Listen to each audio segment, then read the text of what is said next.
Oi, boa noite, boa tarde, bom dia.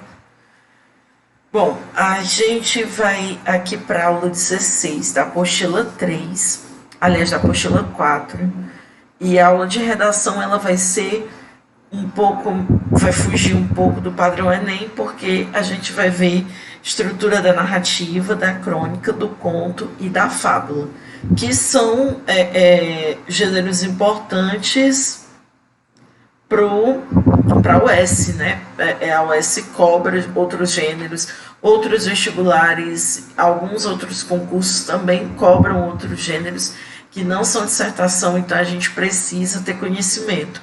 Além de que nas provas de interpretação textual também é importante saber a estrutura de vários gêneros diferentes.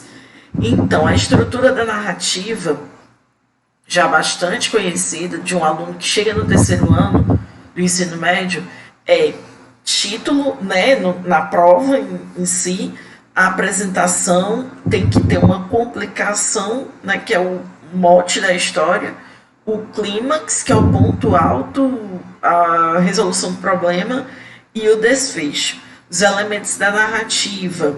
Isso aqui é narrativa de forma clássica, tá? A gente não está falando de obras da literatura, modernistas, esse tipo de coisa, não. A gente está falando de instruções para você escrever uma narrativa eficiente. Tem que ter um foco narrativo, primeira ou terceira pessoa, você que escolhe. Personagens, o protagonista, o antagonista, o coadjuvante.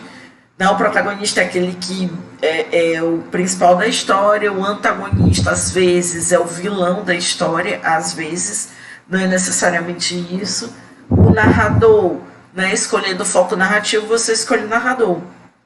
É o narrador personagem ou narrador observador. O tempo, ele é cronológico ou psicológico. Se tratando de uma prova, de uma redação, é melhor você optar pelo tempo cronológico, que é aquele que é mais determinado, né? Assim, naquela manhã, naquele dia, em 1986, naquela primavera. Então, é o que tem um tempo determinado. O psicológico é um pouco mais difícil de trabalhar, porque ele trabalha com flashbacks, flashforwards, que são pulos, saltos na história para frente. Ele é mais complexo. E o espaço tem que acontecer, não é assim, tem que ser descrito.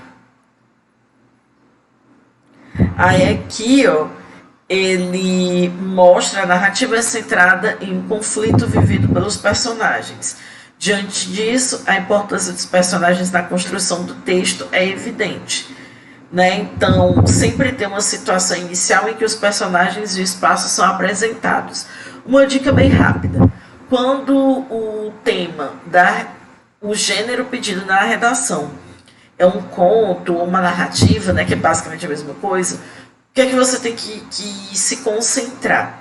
Uma história com poucos personagens, um ou dois, porque o espaço é pequeno, você só precisa descrever um único evento, né, porque quanto mais você acrescenta numa história, mais você tem que desenvolver.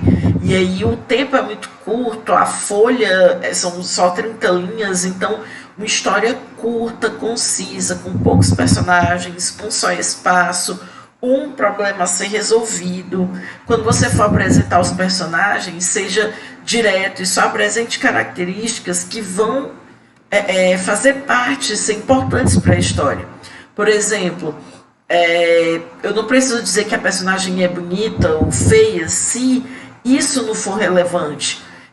Se ele é perspicaz ou se a personagem é inteligente, carismática, eu não preciso colocar certas coisas se não vão fazer sentido dentro da história. Outra dica é prestar atenção no foco narrativo, porque às vezes isso é exigido. Se for em primeira pessoa, é a impressão do personagem sobre o que ele vai enfrentar.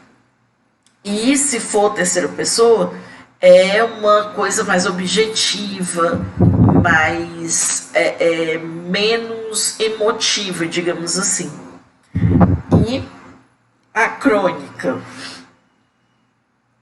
A crônica é um gênero discursivo no qual, com base na observação e no relato de fatos do cotidiano, o autor manifesta sua perspectiva subjetiva, oferecendo uma interpretação que revela ao leitor algo que não é percebido pelo senso comum.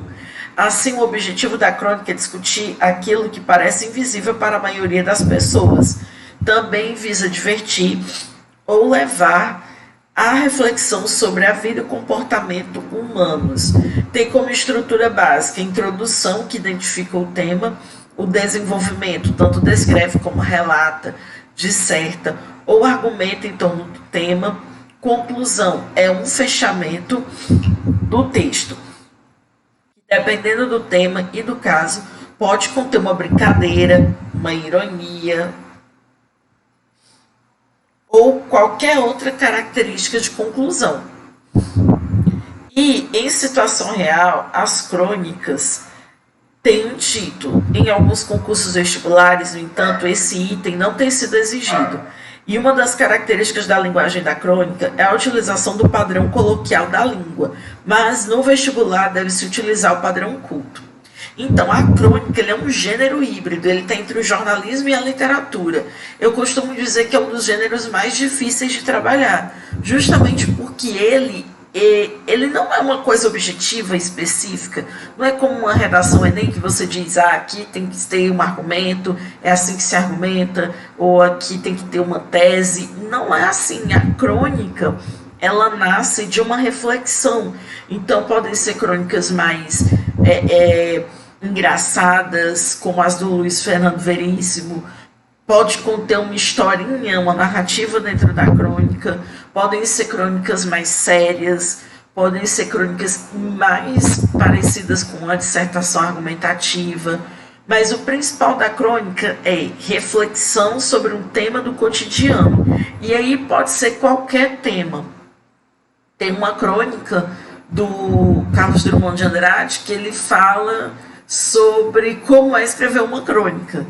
Tem uma crônica da Cecília Meirelles que fala sobre o mês de maio, as flores no mês de maio. Então é muito genérico, assim, tudo pode ser tema de uma crônica.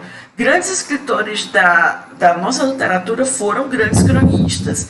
Machado de Assis, Fernando Sabino, Clarice Lispector, Carlos Drummond de Andrade, Cecília Meirelles, vários e vários e vários, né? Estão aí até hoje em atividade. Então, a crônica é basicamente reflexão sobre um fato do cotidiano. E, geralmente, a crônica, ela trata de um tema muito atual, né? Então, às vezes, você vai ler crônicas da década de 70, por exemplo, 80, e não faz muito sentido mais para a atualidade que nós vivemos, né? Porque a crônica ela trabalha muito também com aquilo que é atual. Aí a gente tem também o conto. O conto é uma narrativa curta que apresenta o narrador, personagens, enredo, tempo e espaço. Então, se você sabe qual a estrutura de uma narrativa, você sabe escrever um conto, obviamente, né? Então, e a gente tem outro tipo de narração que é a fábula. A fábula é uma narrativa ficcional curta, cuja mensagem pode ser sintetizada em uma moral no final do texto, ou seja, um ensinamento encerra uma lição. Suas personagens geralmente são animais, representam características e sentimentos humanos e é comum um diálogo entre eles. A estrutura da fábula tem um título que contém o nome dos animais, né? Então, assim, o macaco e a raposa, o cachorro e a serpente, coisas assim.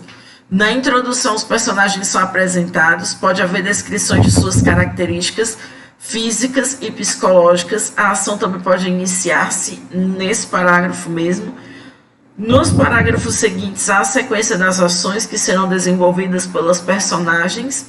A conclusão é o fim da ação, cuja moral pode ser implícita ou explícita. E na linha seguinte deve haver os seguintes dizeres: moral da história.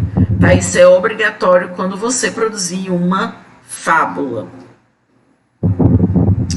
E então, espero que vocês estejam estudando. A aula dessa semana é bem facilzinha, bem curtinha e tchau.